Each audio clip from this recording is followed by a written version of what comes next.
कहते हैं जब इंसान अपनी कला से प्यार करता है तब उसके लिए कोई भी मेहनत कठिन नहीं होती। लेकिन ओ हेनरी की ये कहानी एक कदम आगे जाती है। ये कहती है कि कला से भी बड़ा कुछ होता है, प्यार। और जब प्यार सच्चा हो तब इंसान अपनी पहचान, अपने सपने, यहाँ तक कि अपना अहंकार भी चुपचाप त्याग देता है। जो लैरेबी अमेरिका के मध्यम पश्चिमी के ओक के जंगलों वाले इलाके से चित्रकला की असाधारण प्रतिभा लेकर न्यूयॉर्क आया था। 6 वर्ष की उम्र में उसने नगर के पानी के पंप का एक चित्र बनाया था, जिसमें एक प्रमुख नागरिक उसके पास से जल्दी जल्दी गुजरता हुआ दिखाई देता है। उस चित्र को फ्रेम करवाकर दवा की दुकान की खिड़की में उस मक्के के छिलके के पास टांग दिया गया था, जिसमें दोनों की पंक्तियां विषम संख्या में थीं। 20 वर्ष की आयु में वह एक लहराती हुई टाई और थोड़े से पैसे लेकर न्यूयॉर्क चला गया। डेलिया कैरुथर्स दक्षिण के एक छोटे से चीड़ के पेड़ों वाले गांव में संगीत की 8 सप्तकों में इतनी प्रतिभाशाली थी कि उसके रिश्तेदारों ने चंदा इकट्ठा करके उसे उत्तर भेज दिया ताकि वह अपनी संगीत शिक्षा पूरी कर सके। वे उसकी प्रतिभा को पूरी तरह समझ नहीं पाए थे, लेकिन यह हमारी कहानी का विषय नहीं है। जो और डेलिया की मुलाकात एक आर्ट स्टूडियो में हुई, जहां चित्रकला और संगीत के अनेक विद्यार्थी क्यूरोस्क्यूरो, वैन गॉग संगीत, रेम्ब्रांट की चित्रकृतियां, शोम्पा और उलांग की चाय पर चर्चा करने के लिए इकट्ठा होते थे। जो और डेलिया एक दूसरे से प्रेम करने लगे, या ये भी कह सकते हैं कि दोनों एक दूसरे पर मोहित हो गए। थोड़े ही समय बाद उनका विवाह हो गया, क्योंकि जैसा कि कहा गया है, जब कोई अपनी कला से प्रेम करता है तब उसके लिए कोई भी सेवा कठिन नहीं लगती। श्री और श्रीमती लैरेबी ने एक छोटे से फ्लैट में अपना घर बसाया। वह फ्लैट बहुत साधारण और अकेलापन लिए हुए था, मानो पियानो के कीबोर्ड की सबसे बाएं सिरे पर स्थित ए शार्प स्वर हो। फिर भी वे बहुत खुश थे, क्योंकि उनके पास उनकी कला थी और वे एक दूसरे के साथ थे। और मेरी सलाह उस धनी युवक के लिए यह होगी कि वह अपनी सारी संपत्ति बेचकर गरीब चौकीदार को दे दे, यदि बदले में उसे अपनी कला और अपनी डेलिया के साथ ऐसे ही एक छोटे से फ्लैट में रहने का सौभाग्य मिल जाए। फ्लैट में रहने वाले लोग मेरी इस बात से अवश्य सहमत होंगे कि सच्ची खुशी केवल उनके ही हिस्से में आती है। यदि घर में सुख और प्रेम हो तो घर का छोटा या बड़ा होना कोई मायने नहीं रखता। चाहे अलमारी टूटकर बिलियर्ड की मेज़ बन जाए, चिमनी का तख्ता नाव चलाने की मशीन में बदल जाए, लिखने की मेज़ अतिरिक्त शयन कक्ष बन जाए, हाथ मुंह धोने की मेज़ सीधा खड़ा पियानो बन जाए, चाहे दीवारें इतनी पास आ जाएं कि तुम और तुम्हारी डेलिया उनके बीच ही रह जाओ। जो महान चित्रकार मैजिस्टर की कक्षा में चित्रकला सीख रहा था, आप उनकी प्रसिद्धि से परिचित ही होंगे। उनकी फीस बहुत अधिक थी, उनके पाठ हल्के होते थे, लेकिन उनकी चित्रों की रोशनी और छाया ने उन्हें बहुत प्रसिद्धि दिलाई थी। डेलिया रोज़नस्टॉक के अधिक संगीत सीख रही थी। आप उन्हें पियानो की चाबियों को मानो परेशान कर देने वाले उस्ताद के रूप में जानते ही होंगे।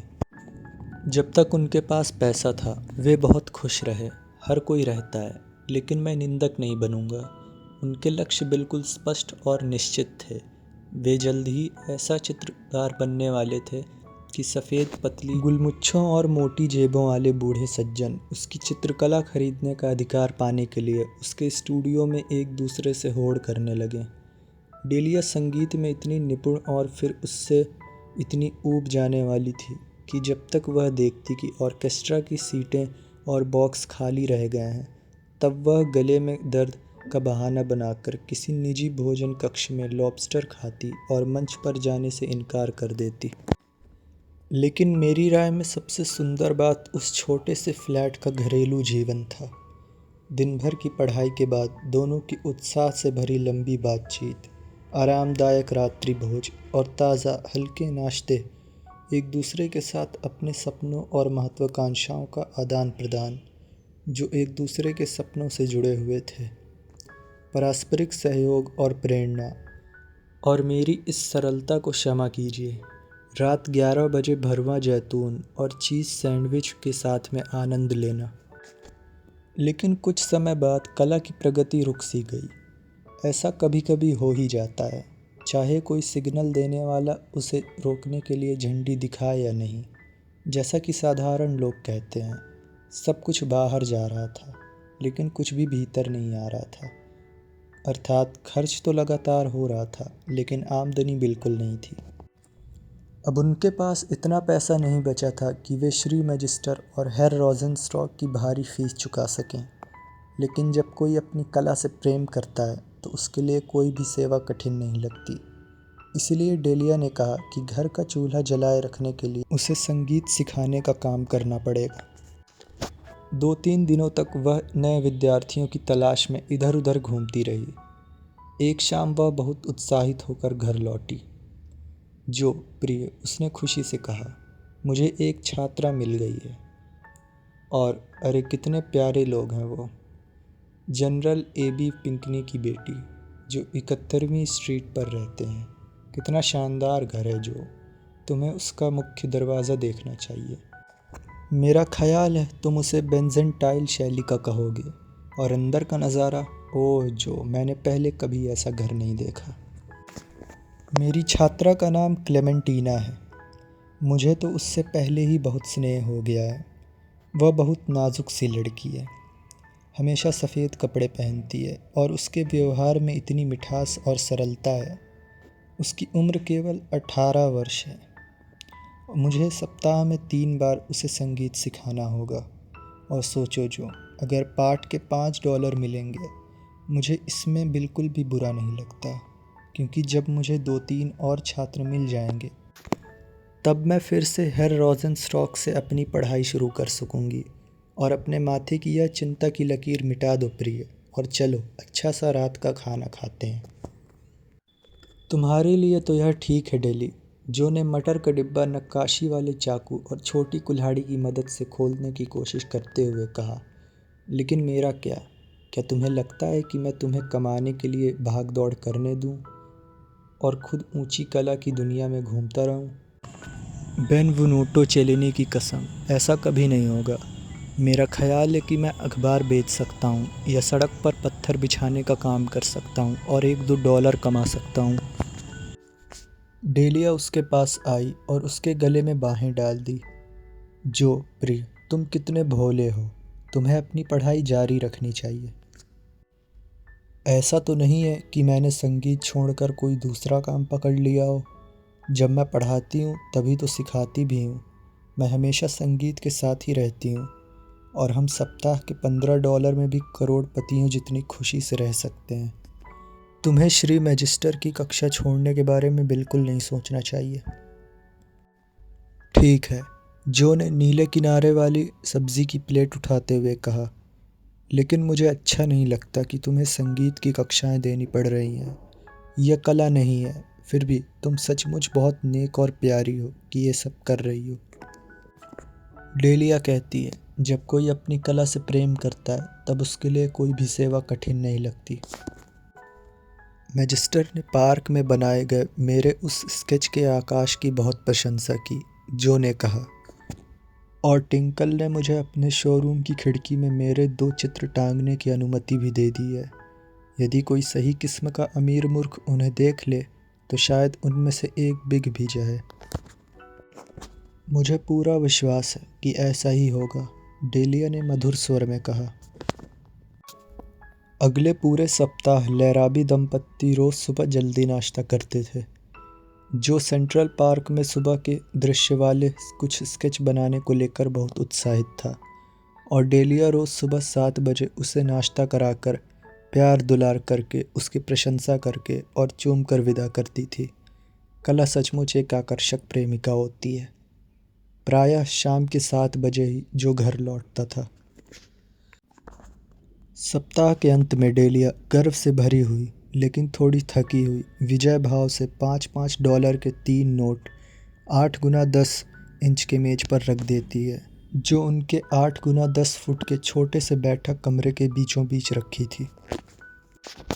कभी कभी उसने हल्की थकान के साथ कहा, क्लेमेंटीना मुझे बहुत परेशान कर देती है। मुझे डर है कि वह पर्याप्त अभ्यास नहीं करती। इसलिए मुझे उसे एक ही बातें बार बार समझानी पड़ती हैं, और वह हमेशा पूरे सफ़ेद कपड़े पहनती है, जो अब थोड़ा एक रस लगने लगा है। लेकिन जनरल पिंकनी बहुत ही प्यारे बुज़ुर्ग हैं। काश जो तुम उनसे मिल पाते। कभी कभी जब मैं क्लेमेंटीना को पियानो सिखा रही होती हूँ तो वे हमारे कमरे में आ जाते हैं। वे विधुर हैं, तुम जानते ही हो, और अपनी सफ़ेद नुकीली दाढ़ी सहलाते हुए हमेशा पूछते हैं, तो बताइए, सेमी क्वेवर्स और डेमी सेमी क्वेवर्स की पढ़ाई कैसी चल रही है? काश जो तुम उस बैठक की लकड़ी की खूबसूरत दीवारें देख पाते, और वे अस्त्राखान कालीन वाले भारी पर्दे, और क्लेमेंटीना को बड़ी प्यारी सी खांसी भी रहती है। मुझे आशा है कि वह जितनी कमज़ोर दिखती है उससे अधिक स्वस्थ होगी। सच कहूँ तो मुझे उससे लगाव सा हो गया है। वह बहुत ही कोमल और उच्च संस्कारों वाली लड़की है। जनरल पिंकनी के भाई कभी बोलीविया में मंत्री रह चुके हैं। फिर जो ने, मानो वह कोई अत्यंत धनी व्यक्ति हो, अपनी जेब से 10, 5, 2 और $1 के नोट निकाले। वे सभी असली सरकारी नोट थे। उसने उन्हें डेलिया की कमाई के नोटों के पास रख दिया। जो ने गर्व से घोषणा करते हुए कहा कि उसने ओबेलिस्क वाला वह जल रंग चित्र पियोरियो के एक आदमी को बेच दिया है। मुझसे मजाक मत करो, डेलिया ने कहा। पियोरिया के आदमी को? हाँ, बिल्कुल वहीं से आया था। काश तुम उसे देख पाती डेली। मोटा सा आदमी था, गले में ऊनी मफलर और मुंह में पंख की बनी टूथपिक दबाए हुए। पहले तो उसने टिंकल की खिड़की में रखा मेरा चित्र देखा और उसे पवन चक्की समझ बैठा, लेकिन वह अच्छा ग्राहक निकला। उसने फिर भी वह चित्र खरीद लिया। जाते जाते उसने एक और चित्र का ऑर्डर भी दे दिया। लेकावाना माल गोदाम का तेल रंग स्केच, जिसे वह अपने साथ ले जाएगा। संगीत की कक्षाएं। अरे, लगता है कला का जादू अभी भी कायम है। मुझे बहुत खुशी है कि तुमने अपनी पढ़ाई जारी रखी, डेलिया ने पूरे मन से कहा। तुम्हें सफलता अवश्य मिलेगी, प्रिय। $33। हमारे पास पहले कभी इतने पैसे नहीं रहे। आज रात हम सीप खाएंगे। अगले शनिवार की शाम जो पहले घर पहुंचा, उसने अपने $18 बैठक की मेज़ पर रखे और अपने हाथों के गहरे रंग का बहुत सा पेंट धोया। लगभग आधे घंटे बाद डेलिया घर लौटी। उसका दायां हाथ कपड़ों और पट्टियों के एक बेढंगे से बंडल में बंधा हुआ था। ये क्या हुआ? जो ने सामान्य अभिवादन के बाद पूछा। डेलिया हंसी, लेकिन उसकी हंसी में पहले जैसी खुशी नहीं थी। क्लेमेंटीना, उसने समझाया, आज की कक्षा के बाद वेल्श रैबिट खाने की जिद करने लगी। वह सचमुच बहुत अजीब लड़की है। सोचो, शाम के 5 बजे वेल्श रैबिट। जनरल भी वहीं थे। जो तुम्हें उन्हें देखना चाहिए था। वे खुद चाफिंग डिश लाने के लिए ऐसे दौड़े जैसे घर में कोई नौकर ही ना हो। मुझे पता है कि क्लेमेंटीना की तबीयत अच्छी नहीं रहती। वह बहुत घबराई सी रहती है। जब वह वेल्श रैबिट परोस रही थी तो उसका बहुत सा हिस्सा उबलता हुआ मेरे हाथ और कलाई पर गिर गया। बहुत तेज़ जलन हुई और बेचारी लड़की को इसका बहुत दुख हुआ। लेकिन जनरल पिंकनी, वे बूढ़े तो लगभग घबरा ही गए थे। वे भागकर नीचे गए और किसी को, शायद भट्टी में काम करने वाले आदमी को या तहखान में मौजूद किसी कर्मचारी को, दवा की दुकान में भेजा ताकि वह तेल और पट्टी बांधने का सामान ला सके। ये क्या है? जो ने बड़े प्यार से उसका हाथ पकड़ते हुए पूछा और पट्टियों के नीचे से झांक रहे सफ़ेद रेशों को खींचकर देखने लगा। यह कुछ मुलायम कपड़ा है, डेलिया ने कहा, जिस पर तेल लगा हुआ था। ओह, क्या तुमने एक और चित्र बेच दिया? मेज पर रखे पैसे देखकर उसने पूछा। क्या मैंने बेचा? जो मुस्कुरा कर बोला, ज़रा पियोरिया वाले सज्जन से पूछो। आज उन्हें उनका माल गोदाम वाला चित्र मिल गया और अभी वे यह तय नहीं कर पाए हैं, लेकिन शायद उन्हें पार्क का एक और दृश्य और हडसन नदी का एक चित्र भी चाहिए। अच्छा बताओ डेली, आज दोपहर तुम्हारा हाथ कितने बजे जला था? शायद 5 बजे, डेली ने धीमे स्वर में कहा।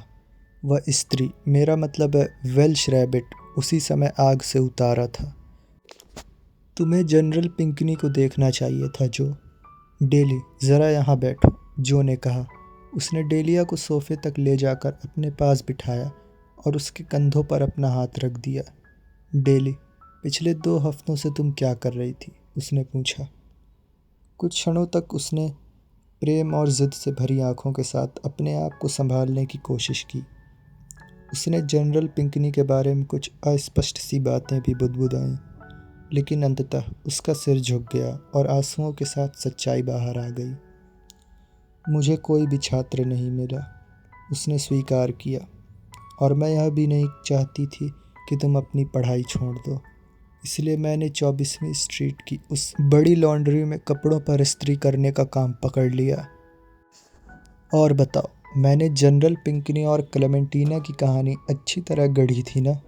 जो आज दोपहर जब लॉन्ड्री की एक लड़की ने गलती से गर्म इस्त्री मेरे हाथ पर रख दी, तब पूरे रास्ते में घर आते हुए वेल्श रैबिट वाली कहानी सोचती रही।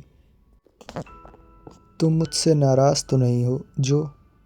और अगर मुझे वह काम ना मिला होता तो शायद तुम भी पियारियों वाले आदमी को अपने चित्र न बेच पाते। वह पियारियों का नहीं था, जो ने धीरे से कहा।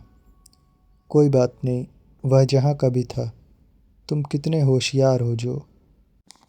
लेकिन तुम्हें कैसे शक हुआ था कि मैं क्लेमेंटीना को संगीत नहीं सिखा रही थी? मुझे शक नहीं हुआ था, जो ने कहा। आज रात तक तो बिल्कुल नहीं, लेकिन आज दोपहर मैंने इंजन रूम से रुई के टुकड़े और तेल ऊपर भिजवाया था, क्योंकि ऊपर काम करने वाली एक लड़की का हाथ गर्म इस्त्री से जल गया था। पिछले 2 हफ्तों से मैं उसी लॉन्ड्री में भट्टी का इंजन चला रहा था। मेरा पियारियो वाला ग्राहक, जो ने कहा, और तुम्हारे जनरल पिंकनी, दोनों एक ही कला की रचनाएं थे, लेकिन उसे न चित्रकला कहा जा सकता है और ना ही संगीत। इसके बाद दोनों हंस पड़े। फिर जो ने कहना शुरू किया, जब कोई अपनी कला से प्यार करता है तब कोई भी सेवा कठिन नहीं लगती। लेकिन डेलिया ने उसके होठों पर अपना हाथ रखकर उसे रोक दिया। नहीं, उसने कहा, बस इतना कहो, जब कोई प्रेम करता है